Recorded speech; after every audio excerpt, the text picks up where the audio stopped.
अंदर से एनर्जी आएगी, हमारे अंदर भी एनर्जी आएगी, आपके अंदर भी आएगी। लेकिन खुल के बोले, यहाँ फ्रेंड्स हैं हम लोग यहाँ पे ना कोई टीचर्स नहीं है, हम लोग फ्रेंड्स हैं, इसलिए खुल कर बोले। आपने उसके मिसबिहेव को पकड़ा, समझ में आया, अब आप फिर स्टाफ रूम में गए। अब स्टाफ रूम में बैठे, स्टाफ रूम में गॉसिप शुरू हुई और आपने से ही किसी ने पूछा, अरे वो बच्ची का पता चला कौन झांक रहा था क्या? अब आपने उसकी जो पर्सनल में आपने प्राइवेट टाइम में उसको लेके जो बातें आपने जानी, आपने आपसी गॉसिप में एक दूसरे से स्टाफ रूम में शेयर आउट कर ली।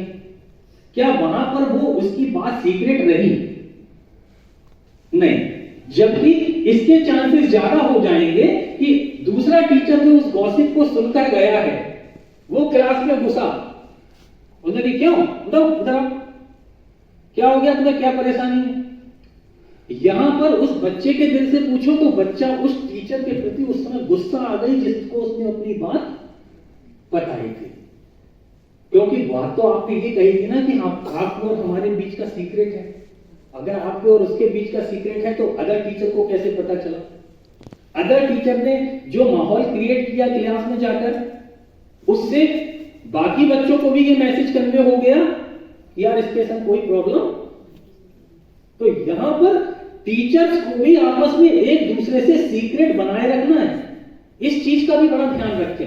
कभी भी कोई ऐसी बात आपको महसूस हुई, आपने उससे पूछा है, जाना है, समझा है, सब कुछ किया है, उसकी बात आप सिर्फ और सिर्फ यदि सीक्रेट रूप से शेयर आउट कर सकते हो तो अपने माननीय प्रधानाचार्य महोदय से। क्यों आपस में शेयर आउट नहीं कर सकते? क्योंकि अगर आप आपस में भी शेयर आउट कर लोगे तो क्या आपके पास कोई अथॉरिटी है विद्यालय की बात को बाहर तक ले जाने की? नहीं है ना। आप मैक्सिमम क्या कर सकते हो? प्रिंसिपल सर को ही तो बता सकते हो।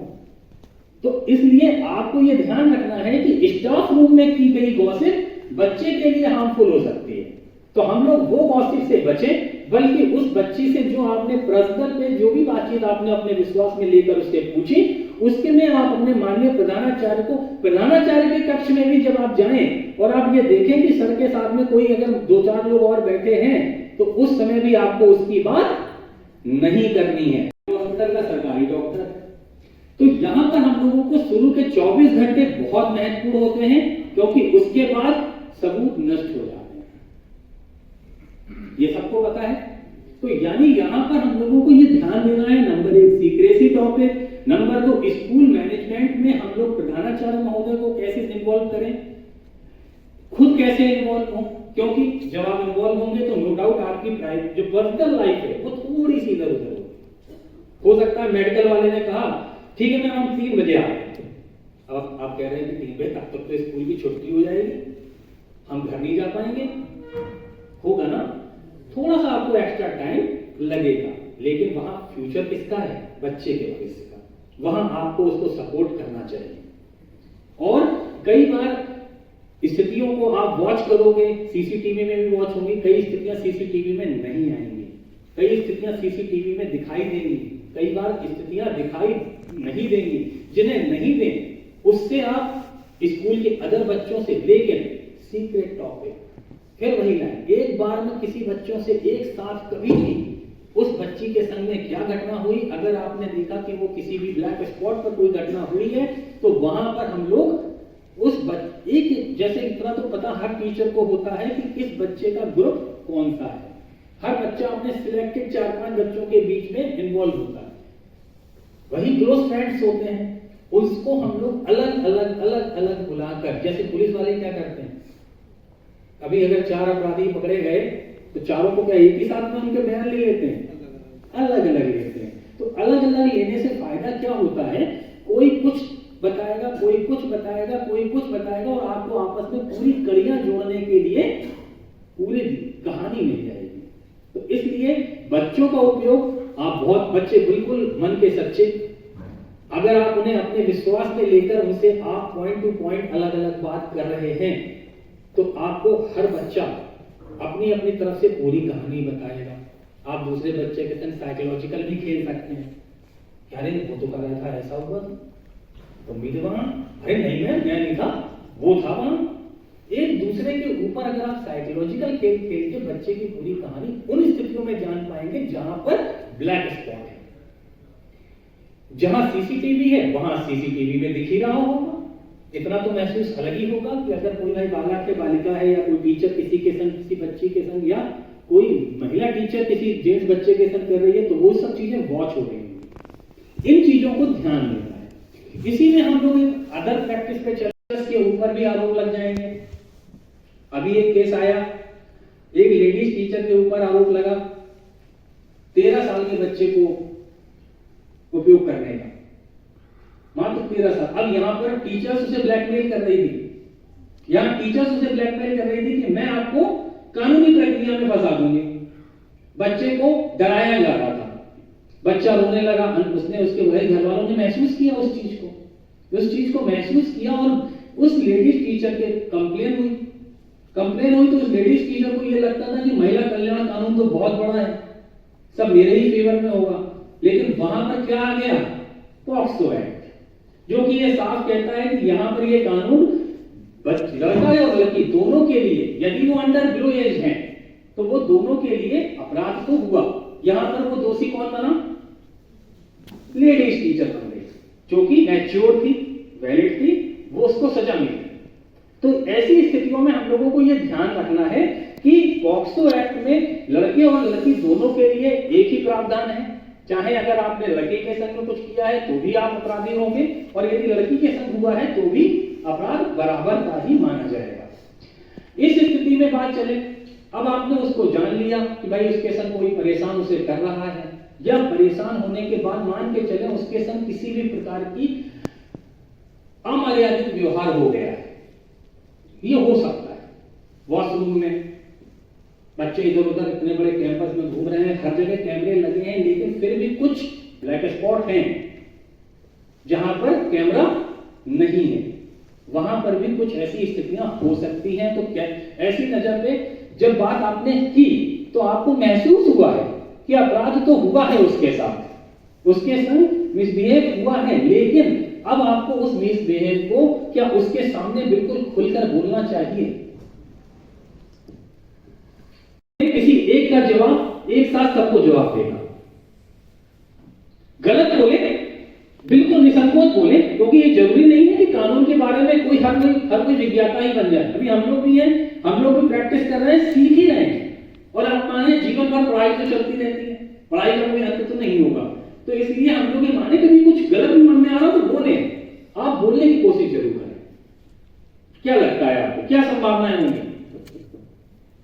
एक लड़की है जो बार बार स्टाफ रूम में झांक रही है और चली जाती है बिना कुछ कहे। जी सर, पॉसिबिलिटीज तो बहुत सारी हैं जी, क्योंकि अगर हम कैंपस की भी बात करें, हम कहीं की भी बात करें, तो जरूरी नहीं है कि हम हर किसी के साथ कंफर्टेबल हो।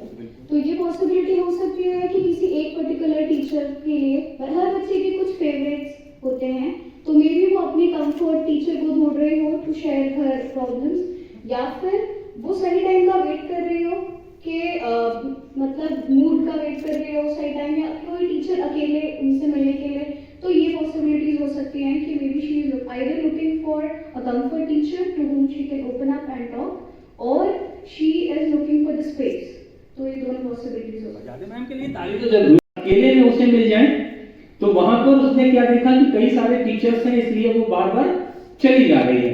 लेकिन जिस टीचर ने ये नोट किया कि वो फेवरेट टीचर है, ये टीचर भी जानती है, और ये जानते हैं कि वो उस स्टूडेंट के फेवरेट टीचर हैं, तो उस टीचर की जिम्मेदारी ये बनती है कि उस समय उसे स्टाफ रूम में तो बुलाए ना, बिल्कुल ना बुलाए, ना उस पर जिक्र करें, ना आपस में बातचीत करें। आपने महसूस कर लिया, इतना पर्याप्त था। आपस में डिस्कस भी ना करें, अरे यार ये लड़की क्यों आ जाती है बार बार, ये क्यों झांक रही है, चलो देखो इसकी क्लास में, अब वो किसी ने बुला के इधर आओ, डांट दिया, अब वो जो कहने जा रही थी वो वैली कर गई।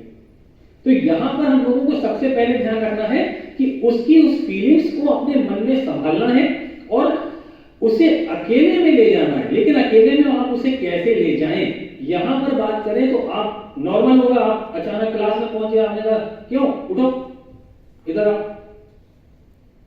क्यों झांक रही थी बार बार। अब आपने क्लास के सामने उसको लिया, क्या वो आपको बताएगी? नहीं। तो ऐसी स्थिति में सबसे पहले आपको उसका फ्रेंड बनना पड़ेगा। उसको आपको क्लास में पहुंचे, आपने उसे बढ़िया तरीके से उसके लिए 2-4 लाइनें बुलवा के उसकी ताली बजवाई बच्चों से। कुछ भी एक, हर बच्चे के अंदर कोई ना कोई क्वालिटी होती है, लेकिन उस समय हम लोगों को उस क्वालिटी को इसलिए करना है ताकि बच्चा मोटिवेट हो। अब आपने उसकी तारीफ करते हुए ताली बजवाई, बच्चा आपसे थोड़ा सा कंफर्ट हुआ। अब आपने कहा कि बेटा एक काम करो, मेरी आप एक हेल्प करोगे, मुझे एग्जाम पेपर बनाना है, टेस्ट पेपर बनाना है, कॉपियां चेक करनी है, आप एक काम करो मेरी हेल्प कर दो। चलो, अब आप उसे क्लास से बाहर ले गए। बाकी बच्चों में क्या मैसेज कन्वे हुआ? सिर्फ इतना कि मैम को बहुत अच्छी वो लगी और वो बहुत हेल्पिंग हैंड है, मैम उसे अपनी हेल्प के लिए ले गई। इतना ही मैसेज कन्वे हुआ ना क्लास में। अब आप उसे कहीं अकेले में ले गए, अब आप उससे एकदम तब भी ना पूछे, उस समय आप उसे अपने किसी ना किसी काम में बिजी कर दें। कहना अच्छा एक काम करो बेटा, आप एक टेस्ट पेपर बनाओ, उसका उपयोग नहीं है। अब आप उसको, बच्चे को ये लगा अरे वाह मैम टेस्ट पेपर मुझसे बनवा रहे हैं, मैम मुझ पर कितना बिलीव करती हैं। यहां आप उसे अपने प्रति विश्वास पैदा कर रहे हो उसके अंदर। उस विश्वास से क्या होगा, अब जब वो काम करने लगी, अब उसी बीच में आपने एक हल्की फ्रेंडली बातचीत पूछी, क्यों बेटा कुछ परेशान हो गया? नहीं मैम।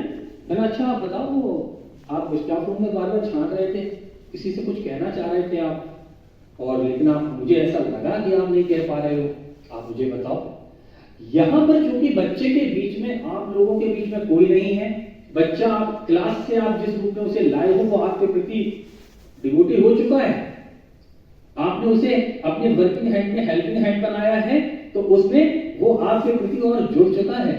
यहां वो आपसे अपनी पूरी फीलिंग्स को शेयर करेगा धीरे धीरे। उससे आपको धीरे धीरे अपनी बात को निकालना है। लेकिन फिर वहां बात आएगी कि अब उसने कहा भाई हमें लड़का बहुत परेशान कर रहा है।